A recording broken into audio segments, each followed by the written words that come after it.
What's up, guys? I got my Z outside. We're gonna be putting on JDM fasteners. They go right here, and then they go over here, and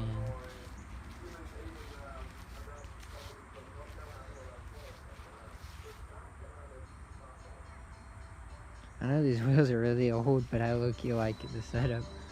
So I'm gonna start. Hopefully there's no copyrighted music. Okay, I got everything laid out. Now we need to find my two holes and do this one first, and then find that one and do that one.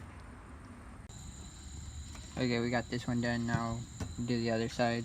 You just drill a hole, and then there's a washer and a nut, and then there's an Allen key, and it's pretty simple, and it holds it up. So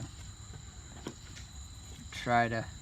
We got this kind of high, or probably on the other side a little bit lower.